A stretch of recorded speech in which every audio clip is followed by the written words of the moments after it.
Hello दोस्तों कुछ दिन पहले इसी चैनल पर एक वीडियो पोस्ट किया गया था जिसमें आरआरबी एनटीपीसी की फुल स्ट्रेटेजी के बारे में बताया गया था। दोस्तों उसी वीडियो पर आप सबके बहुत सारे कमेंट आ रहे थे कि सेपरेटली सब चीजों का वीडियो बना जाए, यानी मैथ का अलग वीडियो होना चाहिए स्ट्रेटेजी पर, रीजनिंग का अलग और जीके जीएस का भी अलग वीडियो होना चाहिए। तो दोस्तों इसी को ध्यान में रखते हुए मैथ की फुल स्ट्रेटेजी पर होने वाली, यानी मैथ सब्जेक्ट को कैसे टैकल किया जाए और कैसे मैथ का फुल प्रिपरेशन किया जाए ताकि आप मैथ में अच्छा स्कोर कर पाए। तो दोस्तों चलिए वीडियो में आगे बढ़ते हैं, लेकिन अगर आप इस चैनल पर नए हैं तो चैनल को जरूर सब्सक्राइब कर लीजिए। साथ ही आपके ऐसे जितने भी दोस्त हैं जो इस बार आरआरबी एनटीपीसी की तैयारी कर रहे हैं उनको भी ये वीडियो जरूर शेयर कर दें। दोस्तों मैथ एक ऐसा सब्जेक्ट है जिसमें अगर आप चाहें तो फुल स्कोर कर सकते हैं, यानी इसमें नंबर कटने का डर नहीं रहता है। यानी अगर आपका तैयारी कहीं ना कहीं थोड़ा बहुत भी अच्छा है तो आप अच्छा स्कोर कर सकते हैं। तो दोस्तों वीडियो में आगे बढ़ने से पहले मैं आपको बता दूं कि हम इस वीडियो में किन किन टॉपिक्स पर बात करने वाले हैं, यानी किन किन पॉइंट पे हम लोग बात करने वाले हैं। दोस्तों पहला पॉइंट होने वाला है कि मैथ के ऐसे कौन से इंपॉर्टेंट टॉपिक्स हैं जिनसे अच्छे खासे क्वेश्चंस आते हैं या फिर जिनको आपको ज्यादा फोकस करना चाहिए। दूसरा पॉइंट है कि अर्थमेटिक या फिर एडवांस किस पे हमको ज्यादा ध्यान देना चाहिए। तीसरा पॉइंट है मैथ के लिए बेस्ट टीचर यूट्यूब पर कौन कौन से हैं जिसे हम फॉलो कर सकें, या फिर यूं कहे जिससे हम अपनी मैथ की तैयारी कर सकें। नेक्स्ट पॉइंट है मैथ के लिए बेस्ट बुक, यानी मैथ की तैयारी के लिए बेस्ट बुक कौन सी होने वाली है। पांचवा पॉइंट है मैथ के लिए प्रीवियस ईयर क्वेश्चंस का क्या रोल होता है, यानी कहीं ना कहीं कितना अहमियत होता है प्रीवियस ईयर क्वेश्चंस का किसी भी एग्जाम को लेकर, खास करके मैथ सब्जेक्ट के लिए। छठा पॉइंट है मॉक टेस्ट, यानी आपको कितने मॉक टेस्ट लगाने चाहिए और मॉक टेस्ट को कैसे लगाना चाहिए। सातवां पॉइंट है कि 45 दिनों में मैथ सब्जेक्ट को कैसे तैयार किया जाए, यानी इसके लिए क्या स्ट्रेटेजी होनी चाहिए या फिर यूं कहें कि क्या रणनीति होनी चाहिए ताकि मैं या आप 45 दिनों में इन चीजों को कर सके, पूरा मैथ को कवर कर सके और अच्छा स्कोर कर पाए। तो चलिए अब एक एक करके उन सारे पॉइंट्स को डिस्कस करते हैं सेपरेटली, यानी विस्तार पूर्वक सभी चीजों को डिस्कस करते हैं। दोस्तों सबसे पहला पॉइंट था इंपॉर्टेंट टॉपिक्स, यानी मैथ के ऐसे कौन कौन से टॉपिक्स हैं जो काफी इंपॉर्टेंट रहते हैं और जो कहीं ना कहीं पूरा मैथ को जोड़ के रखता है। यानी उन टॉपिक्स पे अगर आपका पकड़ अच्छा है तो कहीं ना कहीं मैथ पे आपको ज्यादा फायदा मिलने वाला है। यानी उन टॉपिक्स पे अगर आपका पकड़ अच्छा है तो उन्हीं टॉपिक्स से जो रिलेट होने वाले दूसरे टॉपिक है उस पे आपको सहायता होने वाली है, यानी उस पे आपको हेल्प मिलने वाली है। जैसे एग्जाम्पल के लिए सिंप्लीफिकेशन का एक बॉडमास का रूल आता है, परसेंटेज है, profit and loss, time and work, time and distance, CI के क्वेश्चंस हो गया, यानी कंपाउंड इंटरेस्ट, सिंपल इंटरेस्ट। तो दोस्तों ऐसे कुछ जो टॉपिक्स हैं ये आपके कैलकुलेशन लेवल को बढ़ाते हैं, यानी इन टॉपिक्स पे अगर आपको ज्यादा इन टॉपिक्स पे ध्यान देते हैं तो कहीं ना कहीं आपके कैलकुलेशन स्पीड होते हैं, जो कि मैथ के लिए काफी जरूरी है। कैलकुलेशन स्पीड से ही आप अपने टाइम को बचा सकते हैं और अगर आपका टाइम बचता है तो उस टाइम को आप दूसरे पोर्शन में लगा सकते हैं। तो दोस्तों ये जितने भी टॉपिक्स है इस पर आपको ज्यादा ध्यान देना चाहिए। नेक्स्ट पॉइंट है अर्थमेटिक और एडवांस, यानी किस टॉपिक का वेटेज और किस टॉपिक पे ज्यादा फोकस करना चाहिए। तो दोस्तों अगर हम आरआरबी एनटीपीसी की स्पेशली बात किया जाए तो इसमें अर्थमेटिक से ज्यादा क्वेश्चंस आते हैं और एडवांस से भी क्वेश्चंस आते हैं, लेकिन इसमें सीजीएल लेवल के क्वेश्चंस नहीं आते। यानी सीजीएल में जितने भी एसएससी सीजीएल की मैं बात कर रहा हूं उसमें जितने भी लेवल के क्वेश्चंस जो रहते हैं, जैसे मेंसुरेशन हो गया, ट्रिगोनोमेट्री हो गया, उस पे हाई लेवल के कुछ क्वेश्चंस आते हैं। लेकिन अगर आप एनटीपीसी की प्रोस्पेक्टिव से देख रहे हैं तो ये सब क्वेश्चंस आपको करने की जरूरत नहीं है।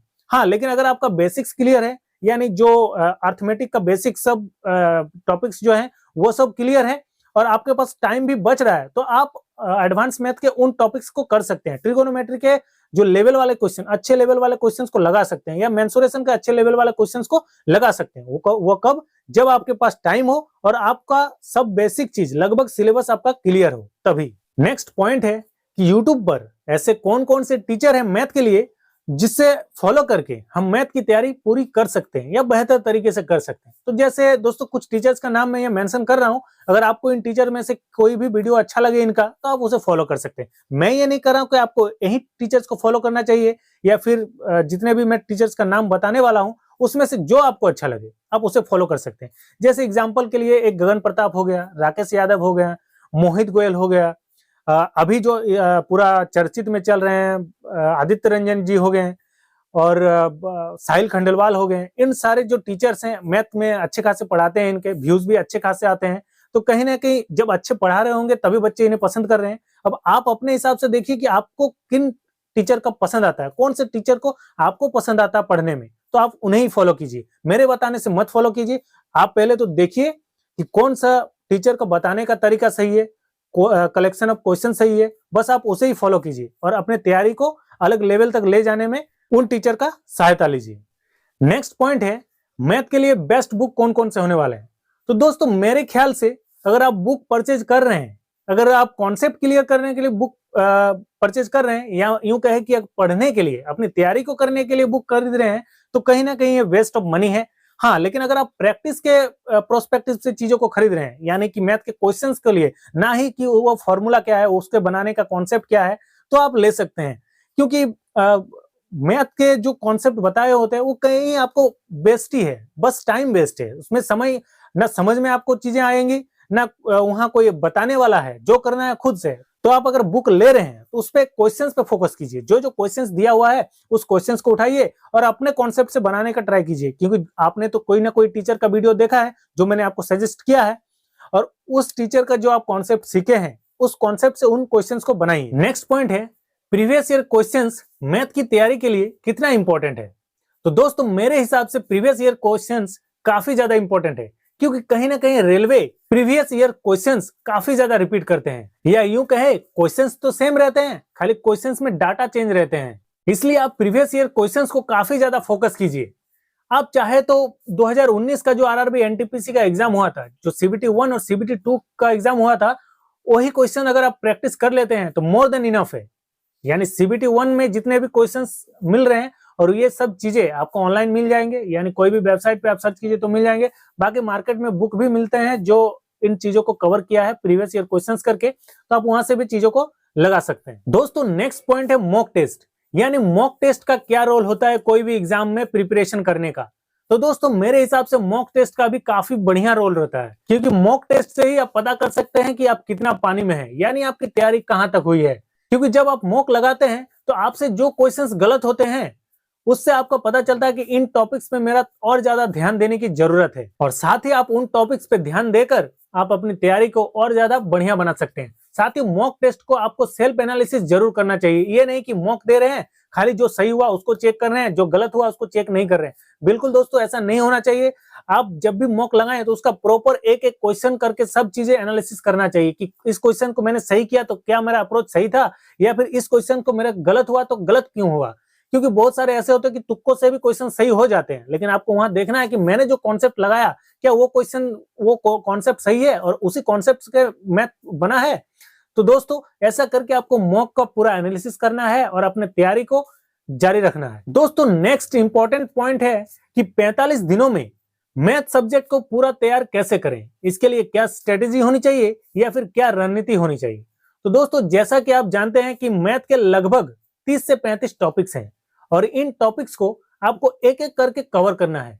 जैसे आपको एक टारगेट लेना होगा कि आज के दिन मुझे ये टॉपिक करना है, कल के दिन मुझे ये टॉपिक करना है। हाँ, लेकिन आप एक दिन में जो टारगेट टॉपिक का लिए हैं उसी टॉपिक को आपको करना है। ये नहीं कि आप आज अलजेब्रा का टारगेट लिए हैं और उसके जगह मेंसुरेशन बना रहे हैं, ऐसा नहीं होना चाहिए। अगर आप आज अलजेब्रा का टारगेट लिए हैं तो पूरा दिन में जितना भी आपको मैथ में टाइम देना है पूरा अलजेब्रा पर ही ध्यान देना है, और जैसे जैसे आप टॉपिक्स को क्लियर करते जाएंगे उसका क्वेश्चंस भी लगाना है। जैसे आज अगर एक टॉपिक का क्लियर किए तो उस टॉपिक का आपको मिक्स क्वेश्चन लगाना है सभी टाइप्स के, क्योंकि मैथ एक ऐसा सब्जेक्ट है जिसके हर चैप्टर में अलग अलग क्वेश्चंस रहते हैं, अलग अलग टाइप के क्वेश्चंस रहते हैं। तो इसलिए आपको उन सारे क्वेश्चंस को भी सॉल्व करना है, अलग अलग टाइप्स के क्वेश्चन सॉल्व करना है। साथ ही जब मान लीजिए आपका एक टॉपिक क्लियर हो गया तो उसके मिक्स सभी टाइप्स के मिक्स क्वेश्चन को सॉल्व करना है। जब नेक्स्ट डे आप बढ़िएगा, जब दूसरा टॉपिक आपका क्लियर होगा, तब आप जो रेंडमली आपका टेस्ट होगा वो दो टॉपिक्स का मिक्स होगा। यानी पहला टॉपिक जो क्लियर किए पहला दिन, दूसरा टॉपिक जो दूसरा दिन में कंप्लीट किए, अब इन दोनों का मिक्स्ड क्वेश्चन लगाइए। तीसरा दिन जब आप तीसरा टॉपिक आपका जब क्लियर होगा तो उस दिन 3 टॉपिक्स का, यानी जो जो टॉपिक आप क्लियर किए हैं उन तीनों टॉपिक्स का मिक्स क्वेश्चन लगाइए। इससे होगा क्या कि आपका जो प्रीवियस आप जो पढ़े हैं 3 दिन पहले या सप्ताह भर पहले जो भी पढ़े हैं उसका भी एक प्रॉपर रिवीजन हो जाएगा, उस क्वेश्चंस का भी एक प्रॉपर रिवीजन हो जाएगा। ऐसे करके आप 30 से 35 दिन में सिलेबस को कवर कर सकते हैं। साथ ही जो 45 दिन का हमने टारगेट लिया है उसमें जो दिन बच जाते हैं उसमें ज्यादा से ज्यादा आप फुल मॉक टेस्ट लगा सकते हैं। तो दोस्तों ऐसे करके आप मैथ में अच्छा खासा स्कोर कर सकते हैं। यानी सीबीटी 1 में 30 में से 30 क्वेश्चंस कर सकते हैं और सीबीटी 2 में 35 में से 35 क्वेश्चन आसानी से कर सकते हैं। तो दोस्तों ये था आज का पूरा वीडियो। आई होप आपको ये वीडियो अच्छा लगा है। अगर वीडियो अच्छा लगा है तो वीडियो को एक लाइक, साथ ही चैनल को जरूर सब्सक्राइब कर लीजिए, ताकि आने वाला जो वीडियो है जो कि जीके जीएस पे और रीजनिंग पे होने वाली है उसका नोटिफिकेशन आपको जरूर मिल जाए। तो चलिए मिलते हैं फिर किसी और वीडियो में, तब तक के लिए बाय बाय।